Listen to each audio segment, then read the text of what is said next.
Hello, here in Havana, Cuba on an 80-degree January winter day with my buddy John Lennon. This is the beginning of our docu-series where we're going to share amazing information about what to know if you're traveling here, sustainable farming practices, organic farming. We've got great interviews with some of the leaders in the education of that movement, women, agriculture, food, everything. Stay with us. Come along for the ride. Here are the top things you need to know when traveling to Cuba. Wi-Fi internet, safety, money, where to eat, and where to stay. Here we are at a Wi-Fi park in Havana, Cuba on the corner of 15th and 16th.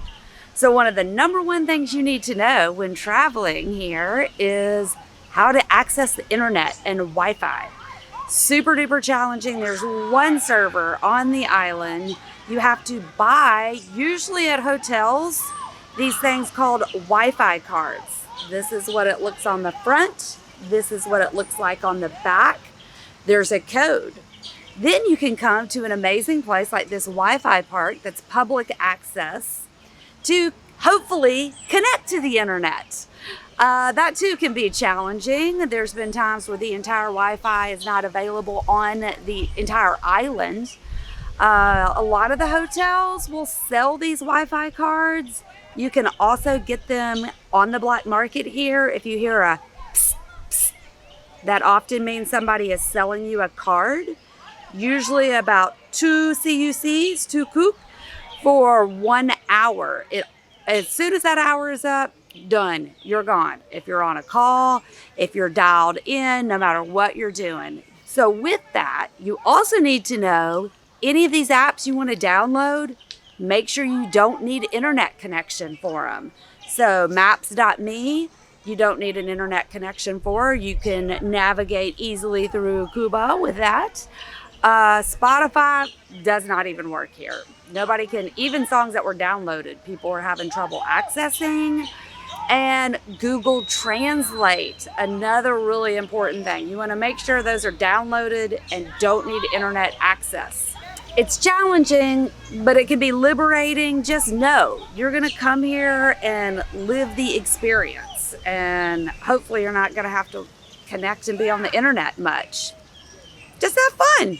I want to talk to you about something really important to know, which is about the safety here. Super, super safe place. Everybody here has a home. There's no homelessness. There's no drugs. I went on a walk at 11 o'clock at night all by myself. I went on a walk at 3 a.m. in the morning. I have never been in a country in my own town where I have felt so safe.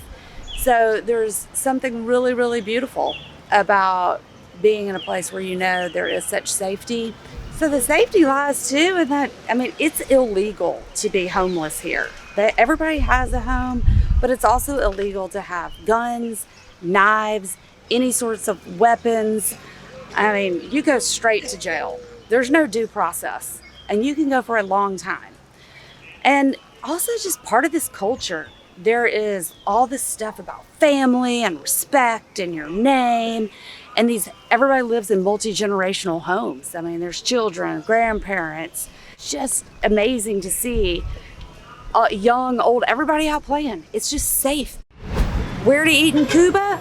You've got state-run facilities that are gonna have rice and beans, bread, all your basics, not many vegetables. They'll take pesos oftentimes. Sometimes that's all they take. The peso, you know that, it's got the man on it. Apeladares, though, that is your private restaurant.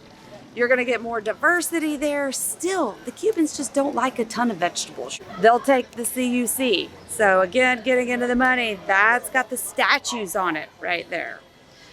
Funny, Apeladares, apparently, I'm hearing a rumor has it, got its name from a Brazilian 90s soap opera that had a woman as the star that owned a restaurant.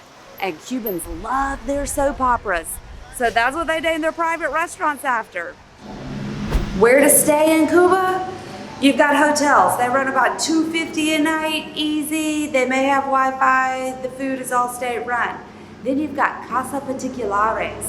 And oftentimes you can pre-book. They're on Airbnb, and there'll be somebody that can communicate. You can pay ahead of time. But don't forget, if you're traveling these streets, to look for the eye.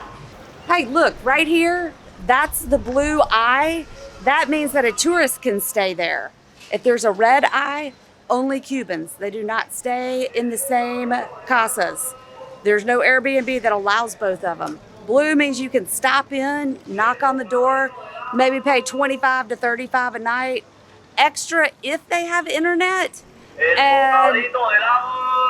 and maybe a little bit extra if you want breakfast, maybe an extra 5 CUC. And don't forget about the propina, the tip. This means so much to these people. You can leave them anything. American dollars, the CUC, the peso, any of those are absolutely acceptable, and it goes such a long way here.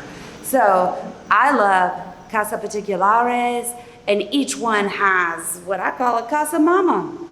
They're beautiful. It's really a great way to experience the culture, the architecture, the design in these places. It's so much fun.